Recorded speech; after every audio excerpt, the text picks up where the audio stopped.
Բարդ սիրելի հայրենակիցներ, եթերում կրկին քաղաքական հաճմերուկն է, այսօր արդեն հունիսի 30-ն է։ Այսօրվա հաղորդումը հետաքրքիր է նրանով, որ բազմաթիվ կարևոր հարցեր ունենք քննարկելու, ոչ միայն Հայաստանին վերաբերող, այլ նաև աշխարհին վերաբերող, ասեմ, որ այնպիսի ռեժիմով են արագ շարժվում իրադարձությունները, այնքան իրադարձություններ են տեղի ունենում, որ մեկ-մեկ ասում ես, թե ամռանը ինչպես է ստացվում, որ այսքան տեղեկություններ կան ամեն կողմից իրականում օրվա ընթացքում մեկ հաղորդումը այլևս չի բավարարում, բայց միշտ չէ որ մենք էլ հասցնում ենք ճիշտ ասած օրական երկու հաղորդում պատրաստել։ Երեք մեկ հաղորդում ենք ունեցել եւ ահա մի փոքր 24 ժամից ավել է անցել եւ այսօր ունենք բազմաթիվ հարցեր քննարկելու սիրելի հայրենակիցներ։ Ուրեմն անոնսավորեմ հետաքրքիր տեղեկություն կա, որ վարչապետ Փաշինյանը մասնակցելու է Իրանի նախկին հոգևոր առաջնորդի հուղարկավորության արարողության, նախկին եմ ասում, քանի որ նա սպանվեց վերջին պատերազմի ընթացքում Ամերիկայի Միացյալ Նահանգների եւ Իսրայելի ընդդեմ Իրանի, խոսքը Ալի Համենեիի մասին է, հետաքրքիր տեղեկություն է, որը որ հաղորդում եմ իհրը, դա կքննարկենք, մեհր գործակալություն ավելի ճիշտ իրանական, դրանից բացի տեղեկություն ստացանք, որ հայկական Ծիրանի առաջին խմբականակն է հիմա էլ գնալու Սինգապուր։ Նոր մանրամասներ ունենք Ուրսուլա ֆոն դեր Լայենի այցի վերաբերյալ Հայաստան, երեք Հայաստանի կառավարությունը այս մասին հաղորդագրություն տարածեց։ Փաշինյանը քիչ առաջ ընդունել է Եվրամիության դեսպաններին։ Պատկերացնում եմ ինչ հարցեր է քննարկվել, այդ հարցին էլ անպայման կանդրադառնանք։ Հայ-ադրբեջանական եւ հայ-թուրքական հարաբերությունների կարգավորման մասով Վրաստանի խորհրդարանի նախագահն է հայտարարությամբ ելույթ ունեցել, կարևոր է Գալուզինի հայտարարություններին անդրադառնալ Ռուսաստանի փոխհարկորձ նախարարի, գիտեք ինչու համար, քանի որ մենք հիմա փաստացի տեսանք Ռուսաստանից պահանջ, կոնկրետ քաղաքական պահանջ, թե ինչ ակնկալիքներ ունեն հիմա նրանք Հայաստանի իշխանություններից։ Եվ սա շատ կարևոր է քննարկել, այսինքն չեն ասում միայն, որ արիք հրաժարվեք եվրոպական ուղուց, մնացեք ԵԱՏՄ-ում հապկում, այլ ուրիշ պահանջել կա հաստատի Հայաստանի նկատմամբ, եւ դա նույնպես չափազանց կարևոր է, որ մենք խոսենք այդ հարցին անդրադառնանք։ Մի քանի կարևոր հայտարարություններով է հանդես եկել Փաշինյանը, այդ թվում նաեւ այդ ցեղասպանության ճանաչման նախաձեռնության վերաբերյալ Իսրայելում դա էլ պետք է քննարկենք, տնտեսությանն է Հայաստանի անդրադարձել Փաշինյանը, այսինքն քննարկելու հարցեր շատ ունենք։ Իրականում կարելի է քննարկել նաև Սամվել Կարապետյանի այսօրվա հայտարարությունները, բայց մեծ հաշվով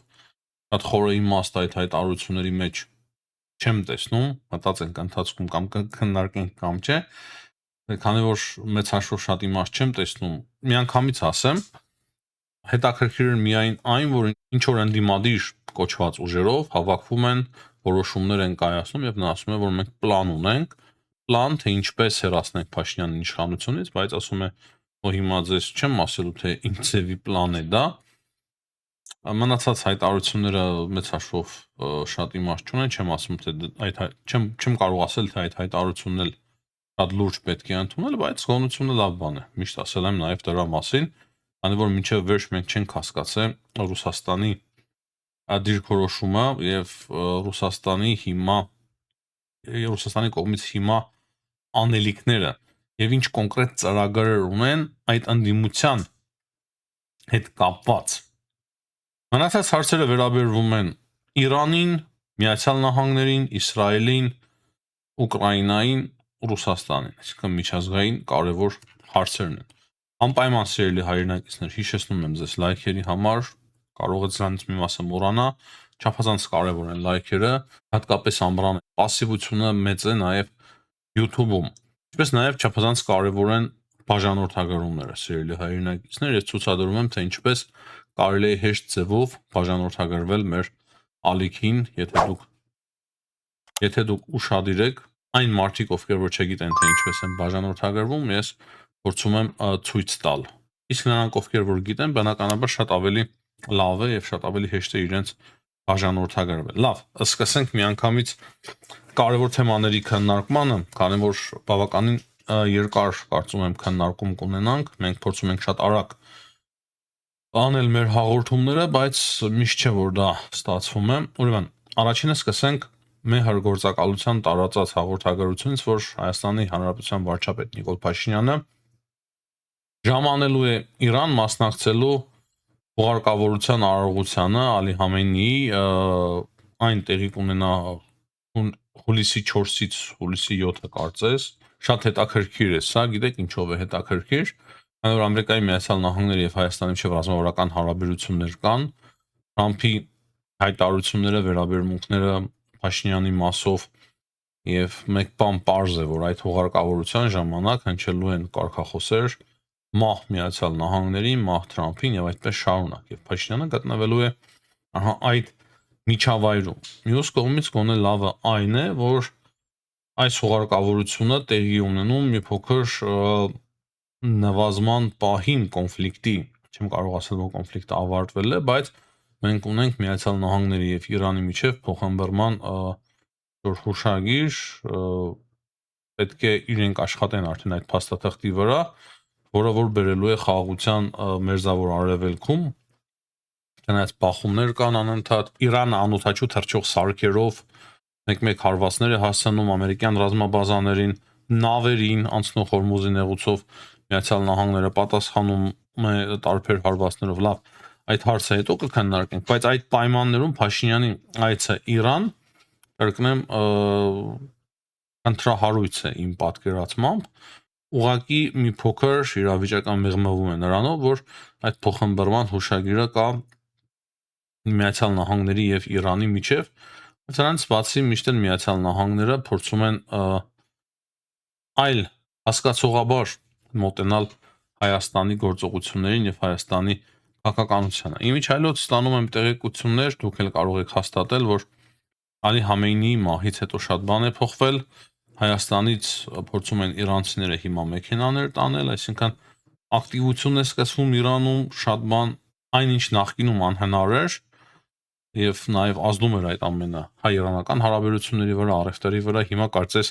հնարավոր է դառնում Իրանում, այսինքն Իրանում շատ բան է փոխվել, այդպիսի խոսակցություններ կան, եւ մենք նաեւ կարող է փաստերով դա հասկանանք եւ տեսնենք։ Օրեր առաջ Հայաստանում էր գտնվում Իրանի փոխնախարարներից մեկը,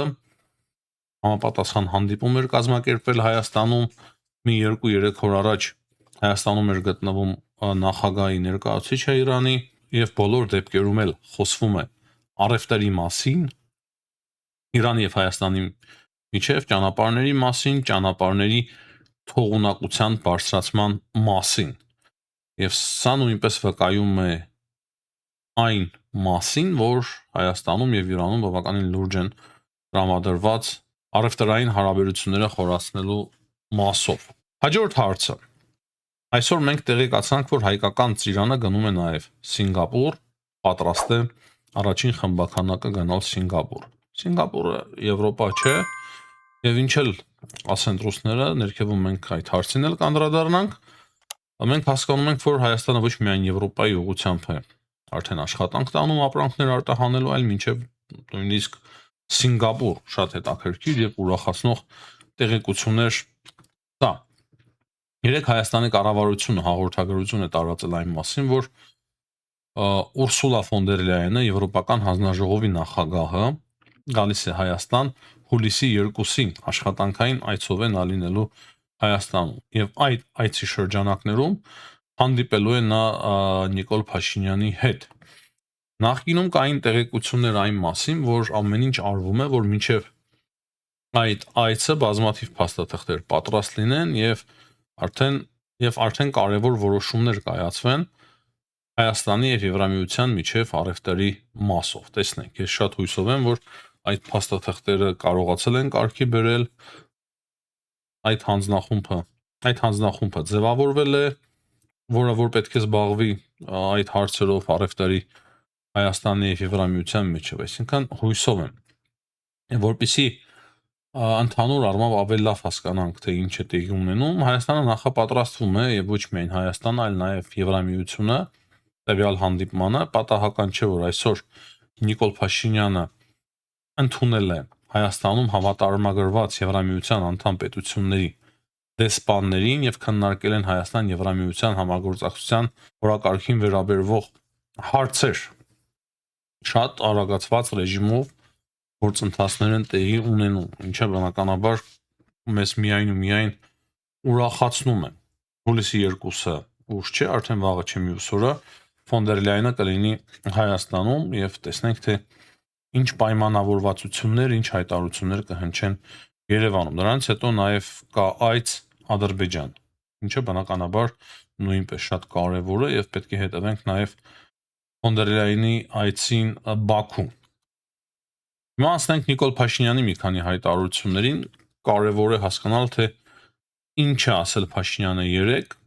անդրադառնալով հայոց ցեղասպանության ընդունման կամ չընդունման հարցին Իսրայելի կողմից։ Նա ասել է մեկ բան, որ ցեղասպանության քաղաքականացման թեմայի մեջ մտնել չմտնելը բխում է Հայաստանի շահերից, այսինքն Հայաստանը չի ցանկանում մտնել այդ քննարկումների մեջ եւ Հայաստանը չի ցանկանում, որպեսզի ցեղասպանության թեման քաղաքականացվի Հայաստանի կողմից։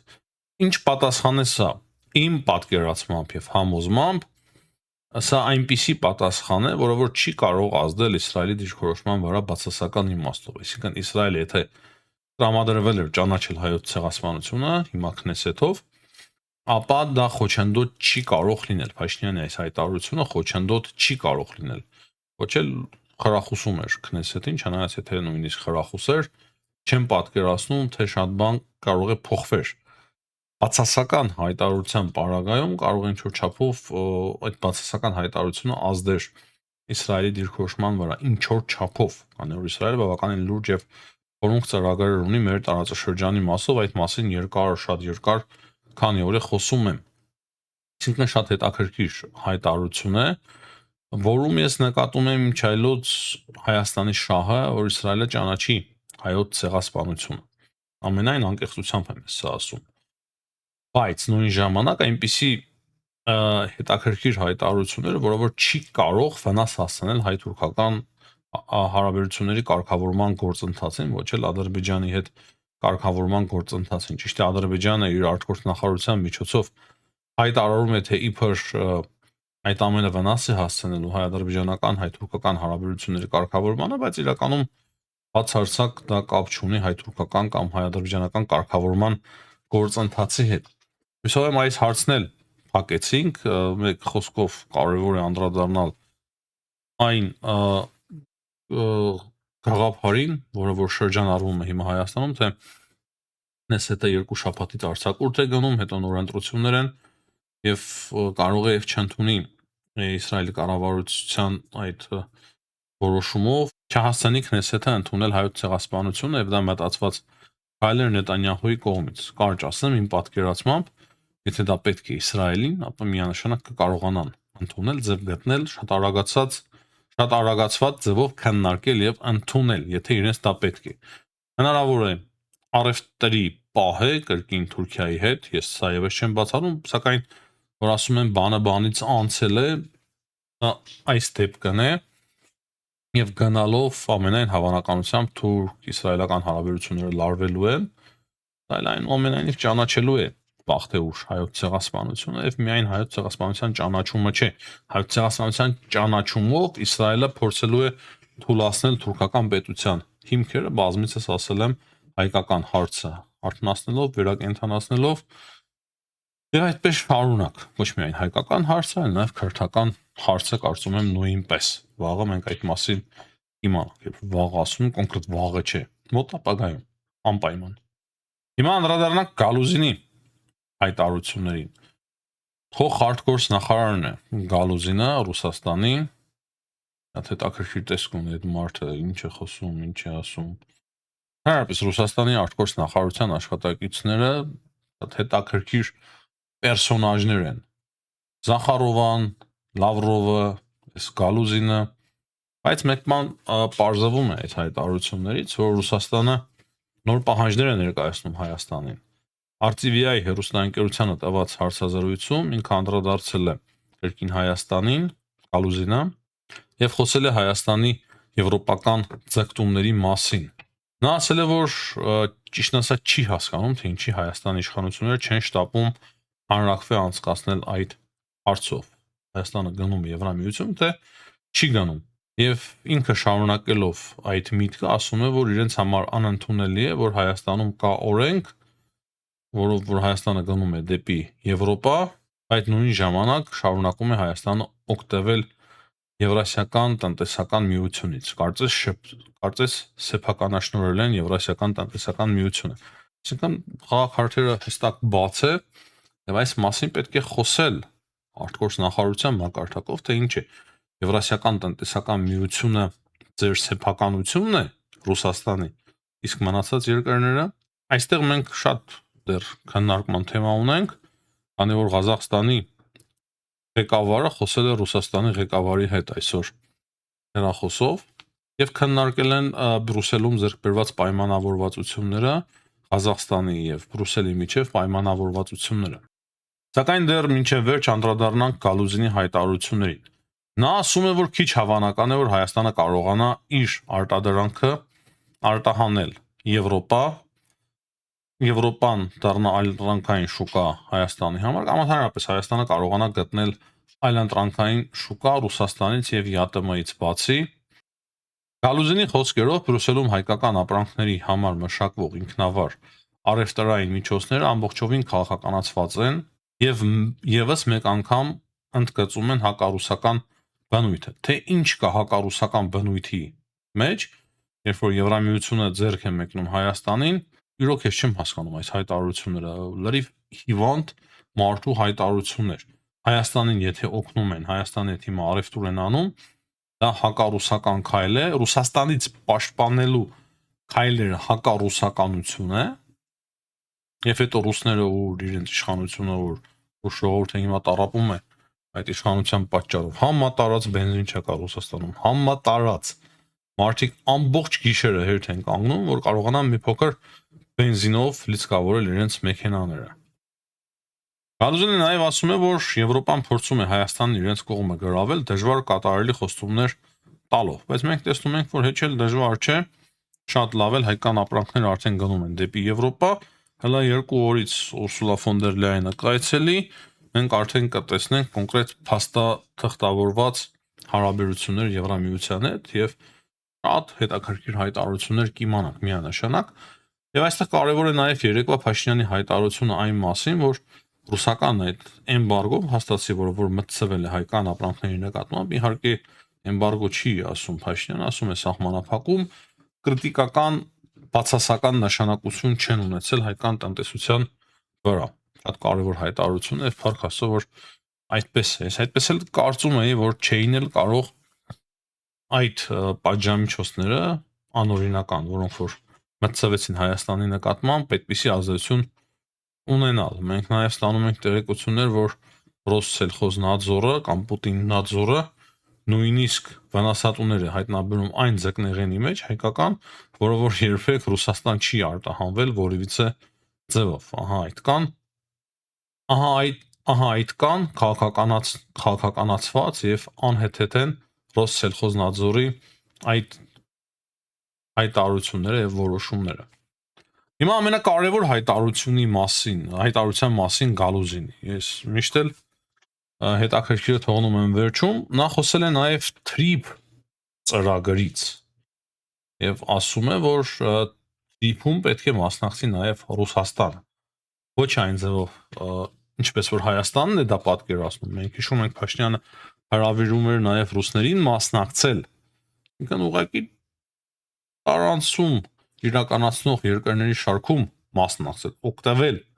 TRIP-ից, բայց Ռուսաստանը ուզում է մասնակցել TRIP-ի մոտավորապես այնպես, ինչպես ուզում էր Զանգեզուրի միջանցք ստանալ Հայաստանից, այսինքն լիիրավ հավասար պայմաններով ցանկանում է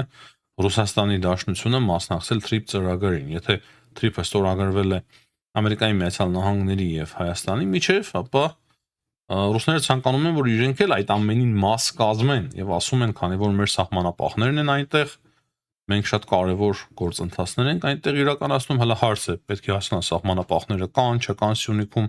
Փաշինյանը չի ասում էր դուրս են բերվել ռուսները, սա շատ կարևոր հարց է։ ի վերջո հասկանալ, կան այնտեղ ռուսներ թե չկան։ Խոսում է այն մասին, որ ռուսական ռազմաբազա կա Հայաստանում եւ Հայաստանը դեռևս չի բարձրացրել ռուսական ռազմաբազայի դուրս բերման հարցը, կարծես այստեղ էլ ամեն ինչ անում են, մեզ օգնում են, որ այդ հարցը մտնի օրակարգ, ինչպես օգնեցին հայկական ապրանքների նկատմամբ էմբարգոյով, որ հայկական ապրանքները հիմա գնում են Եվրոպա, հիշեցնում են մեզ ռազմաբազայի մասին, քանի որ ռազմաբազան կա, քանի որ ասում են մեր սահմանապահները կան, քանի որ Հայաստանը մեր սեփական ԵԱՏՄ-ի անդամ է, ապա մենք պետք է թրիփին մաս կազմենք եւ ասում են, որ մենք մեր երկաթգիծը իրենցն են համարում, այսինքն երկաթգիծը չեն զիջելու ոչ մեկին։ Այս հայտարարությունից մենք հասկանում ենք, որ Ռուսաստանի Դաշնությունը չի հրաժարվել Զանգեզուրի միջանցք ծրագրից, Լավրով 2 ծրագրից։ Իրերը պետք է կոչենք իրենց անուններով եւ հիմա պատրաստում են Հայաստանի իշխանությունների հետ բանակցել այս հարցով, բայց ես գրեթե համոզված եմ, որ սա կարմիր գիծ է Հայաստանի համար եւ Ամերիկայի Միացյալ Նահանգների համար։ Նորմալ առողջ տրամաբանությունը դա է հուշում։ Հայաստանը ինքնուրույն չի կարող զիջումներ իրականացնել այդ մասով, իսկ Ամերիկայի Միացյալ Նահանգները դժվար թե թույլ տա եւ Հայաստանն էլ դժվար թե համոզվի գնա այդ քայլին կամ ցանկանա կամ կարողանան ռուսները ստիպել, բայց հասկանում ենք, որ սա բանակցությունների առարկա են դարձնում ռուսները, ինչը չափազանց կարևոր է եւ պատահական չէ, որ հիշում են Չինաստանը, հիշում են Իրանը։ Ասում են մենք մեկ թիմ ենք այս աշխարհում, Չինաստան, Ռուսաստան, Իրան, ընդդեմ արևմուտքի եւ մենք էլ պետք է ունենանք մաս թրիփ ծրագրում, եթե մենք ռուսներս լինենք թրիփ ծրագրում, ապա Իրանը կհաշտվի այդ ծրագրի հետ, հիմա դեմ է։ Չինաստանը նույնպես կհաշտվի այդ ծրագրի հետ, հիմա դեմ է։ Չնայած մենք անկեղծության համար Չինաստանից երբևիցե որևիցե հայտարարություն չենք տեսել, բացասական Իրանից եղել են հայտարարություններ, իմիջայլոց պատերազմի ժամանակ եւ պատերազմից հետո նոր հայտարարություն չի եղել թրիփի մասով ընդհանրապես Իրանից եւ կարծես Իրանի հետ Հայաստանը կարողացել է փոխըմբռնման հասնել այդ կոնկրետ հարցում։ Իմիջայլոց երբ որ թրիփի անընդունելության մասին հարցեր բարձրազդայնվում, իրանական կողմից հիշում եք Վիլայեթիին, Իրանի հոգևոր առաջնորդի խորհրդականին։ Այսինքն հավանական է, որ Իրանի նախկին հոգևոր առաջնորդը ինքն էր այդ հարցը բարձրազայնում, քանի որ հիմա դեռևս մենք ինչ որ հայտարարություններ իրանական կողմից չենք տեսել։ Բայց ռուսները փորձում են աշխարհակաղակական մեծ տեսք տալ այս հարցին, հարցը մտցնել օրակարգ Իրանի եւ Չինաստանի համար նույնպես։ Թրիփից խոսելով կարևոր է հասկանալ մեկ բան։ Թրիփը ինչպես եւ ձեռնտու է Չինաստանին, այնպես էլ վտանգներ կա Չինաստանի համար։ Չինաստանը կարող է ավելի ճիշտ տեսնել վտանգներ, ինչու համար։ Թրիփով եւ ընդհանրապես Հայաստանով, ու ոչ միայն Հայաստանով, առևտուր է լինելու Եվրոպայի եւ Ասիայի միջև, այսինքն Հայաստանով է անցնելու այդ ճանապարհը ոչ միայն մինչև կենտրոնական Ասիա, ապա նաեւ մինչև Չինաստան։ Նաեւ Միացյալ Նահանգներ են այդպես առևտուր անելու, բայց բնականաբար Միացյալ Նահանգները եւ Եվրամիությունը ցանկանում են ամրապնդվել կենտրոնական Ասիայում։ Եվ այդ ճանապարհը ինչպես կարևոր կարող է լինել Չինաստանի համար առևտրային իմաստով, այնպես էլ աշխարհական իմաստով կարող է ձեռնտու չլինել։ Եվ դրա համար Չինաստանը կարող է ցանկանա մասնակցել այդ ծրագրի մեջ ինչ որ ձևով ստաբիլավորելու այդ ծրագիրը։ Ես հիմա ենթադրություններ եմ անում, բայց աշխարհակաղակական իրավիճակը դա է մեզ հուշում եւ մեր վերլուծությունը հենց դրա վրա է հանգում։ Հիմա ռուսները փորձում են կոնկրետ այդ հարցը ավելի բարձրացնել եւ ավելի բորբոքել Չինաստանի համար, ինչպես նաեւ Իրանի։ Ահա այսքանը հիմնականում Գալուզինի հայտարարությունների մասով դերելի հայրենակիցներ։ Հայաստանի ներքին ներքաղաքական հարցերից ինչ ասեմ, հետաքրքիր հաղորդագրություններ ենք ստանում ամեն օրվա ռեժիմով հակակոռուպցիոն կոմիտեի կողմից, ահռելի կաշառք է, ընտրակաշառք է բաժանվել Հայաստանում եւ մինչեւ հիմա հակակոռուպցիոն կոմիտեի հրապարակումները կան ամեն օրվա ռեժիմով մենք ունենք նոր հրապարակումներ։ Սամվել Կարապետյանի հայտարարությունները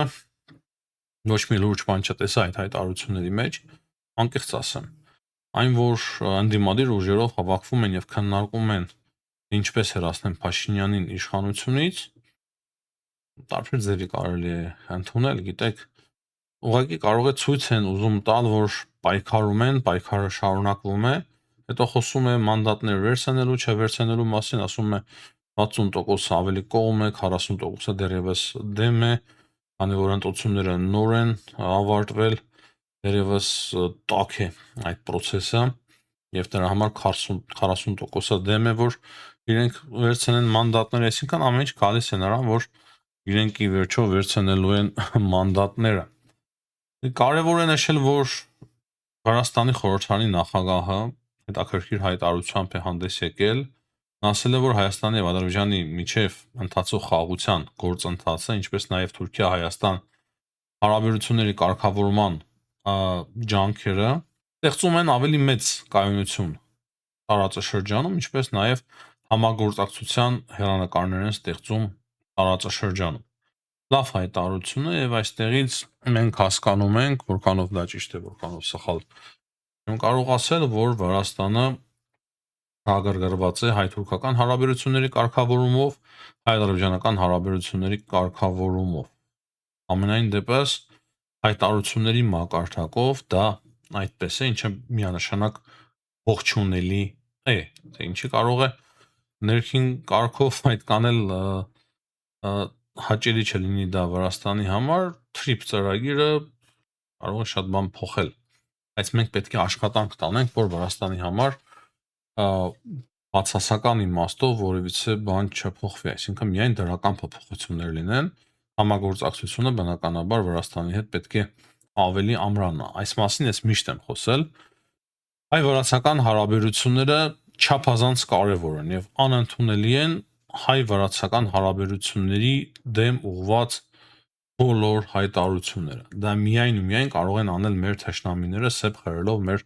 երկու ժողովուրդների եւ պետությունների միջև, երկու փոքրիկ քրիստոնյա երկրներ, հազարամյակներով իրար կողք կողքի ապրած, Ռուսաստանը միշտ էլ թիրախավորել է մեզ, Իմիջայլոց միշտ էլ փորձել է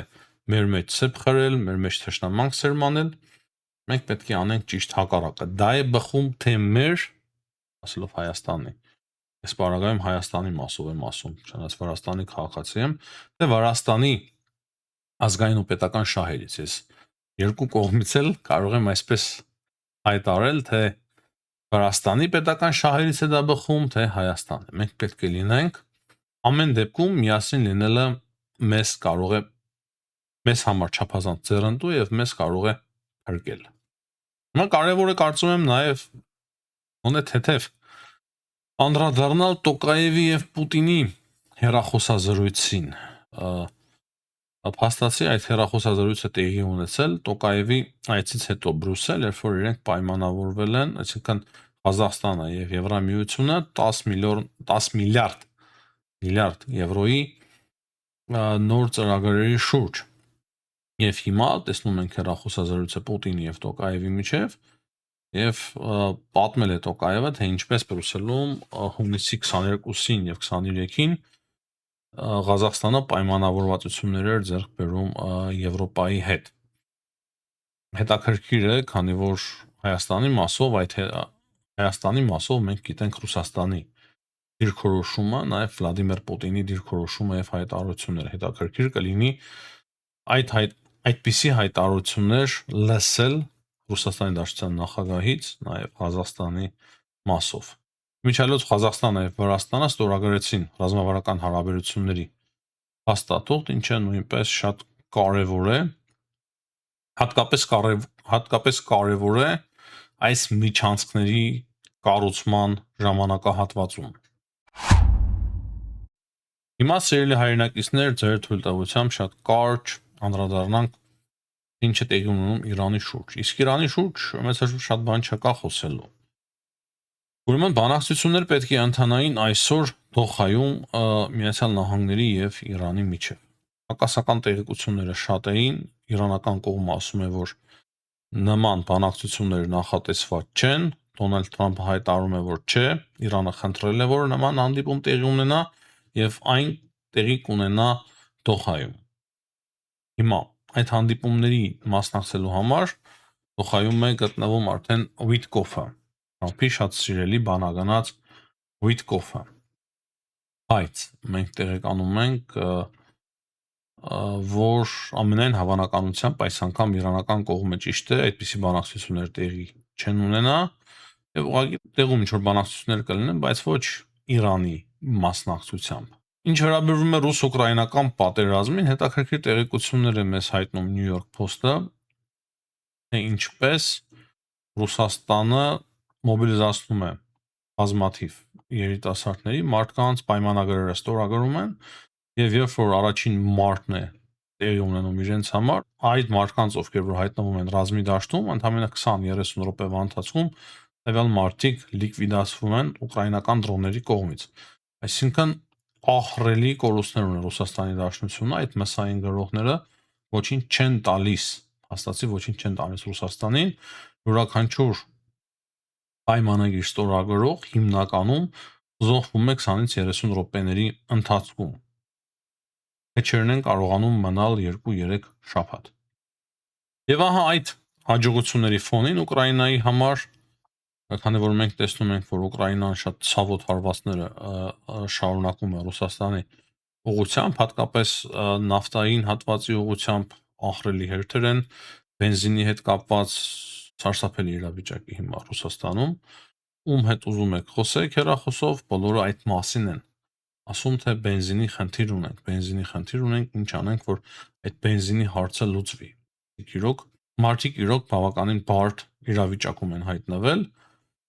եւ ահա այդ ֆոնին Ուրսուլա ֆոն դեր Լայենը շատ հետաքրքիր հայտարարությամբ է հանդես եկել, որ ուկրաինացիները, քանի որ կարողանում են այդպիսի հետաքրքիր տեխնոլոգիական լուծումներ գտնել, հատկապես դրոների մասով Եվրամիությունը այսօր հատկացնում է 3.9 միլիարդ եվրո Ուկրաինային կոնկրետ դրոների արտադրության համար, բայց ասում է սա առաջին ու վերջին օգնությունը չէ, հետագայում կլինի նաև այլ օգնություն, այլ միջոցներ կտրամադրվեն Ուկրաինային։ Հիմնականում այսքանը, սիրելի հայրենակիցներ, հաջողություն եմ մաղթում բոլորին, ցտեսություն, կհանդիպենք։